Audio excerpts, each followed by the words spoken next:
Is that's Max breathing.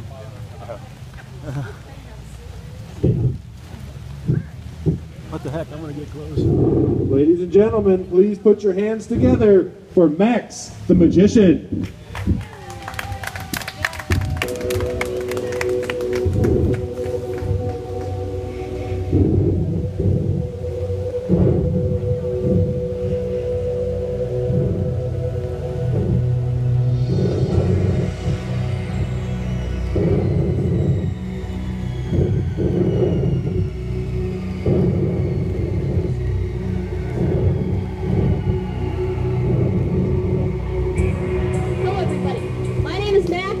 I'm a magician, and I'm going to do some magic for you today, folks. You guys like magic? Yeah!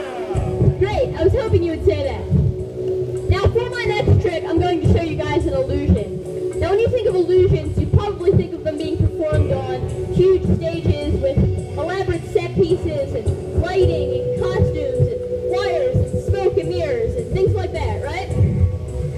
Well, that's the David Copperfield budget, but tonight, I'm going to show you guys my illusion.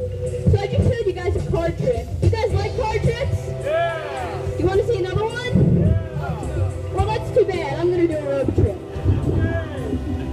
This here is an ordinary piece of rope.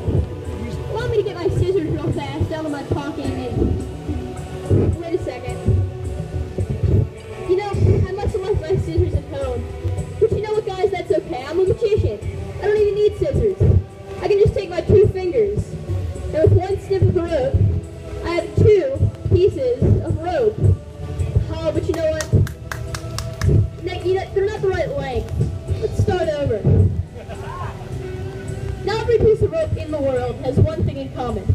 They all have a middle, and they all have 2 ends. But what happens if...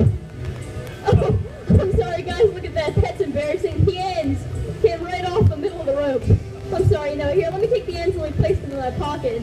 Oh, look at this, we can't even do anything here now, it's just a solid loop. I'm sorry, here, let me take the ends out of my pocket.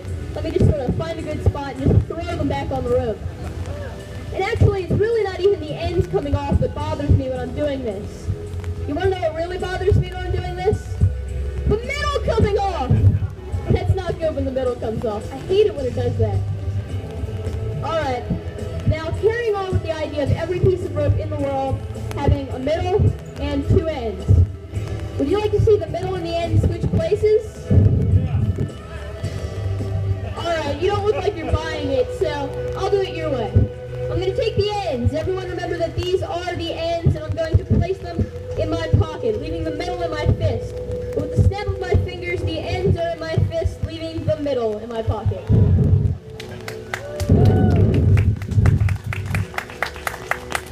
Now here, allow me to get my imaginary scissors real fast out of my pocket. And just like before, once again, using my imaginary scissors, I am going to snip the rope. So I have 2 pieces of rope. And this time, instead of restoring the rope the way I did before, and the way a magician usually would with magic, I'm going to simply tie the 2 pieces of rope together. But that is not a normal knot I use to tie those 2 pieces of rope together. That is a special magician's knot, because you see a normal knot cannot slide right off the rope. Now, if I untie this knot here, you'll notice that I have another piece of rope. And most of you would at least say that this piece of rope over here is in fact shorter than this piece of rope over here. But then you'll notice that by simply pulling on the rope that you guys think is shorter, the 2 ropes will become about the exact same length. But remember, once again, this is a trick that started with 1 single piece of rope. And that's exactly how it's going to finish.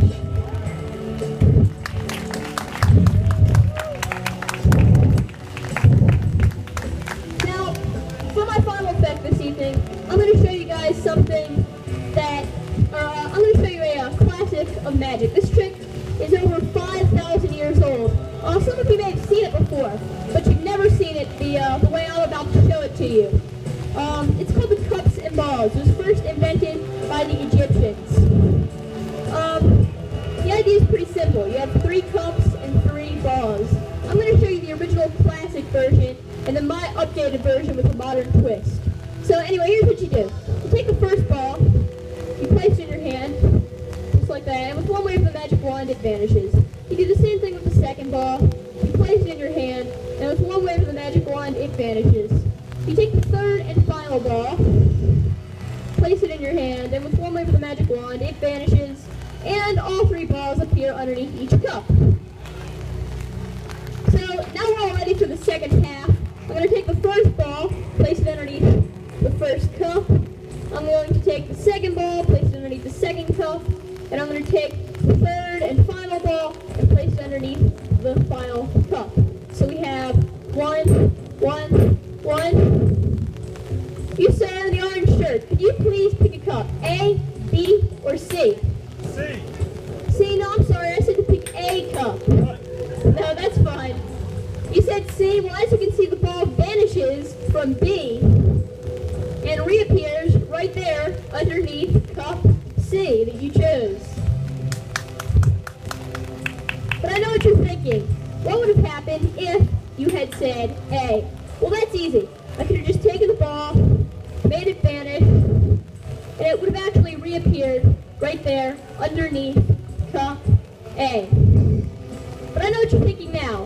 What happens if I take all 3 balls, place them away, and they really do go away into my pocket? How many balls do you think reappear right there underneath that cup? How many do you think? 0? Well, actually there's an apple underneath that cup. There's a lemon underneath here, and there's another lemon underneath that one.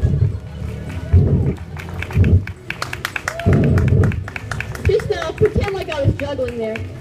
So anyway, that's the classic version of the cups and balls, but for the 21st century I wanted to do something a little bit different, so I created my own version of the cups and balls routine. But unfortunately, in order to do this version, we're going to have to break a few rules of magic. So the first rule of magic is you never do the same trick twice. I'm going to do the same trick twice.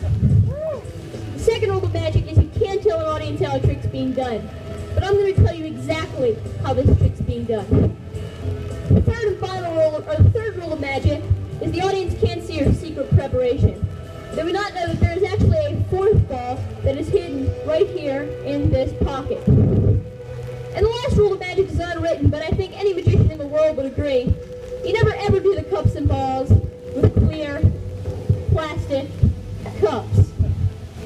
So this time I'm going to do the cups and balls again and reveal the trick using the clear cups. So here's what you do. You take the first ball, place it in your hand, simultaneously placing this ball underneath this cup, put it in place in this hand, and shut. Do the same thing with the second ball, simultaneously place 2 balls underneath this cup, put it in place in this hand, simultaneously misdirecting with the magic wand, and show all 3 balls underneath each cup. Phase 2. Place each of the side balls away, simultaneously misdirecting with the magic wand, place each of the side balls away, simultaneously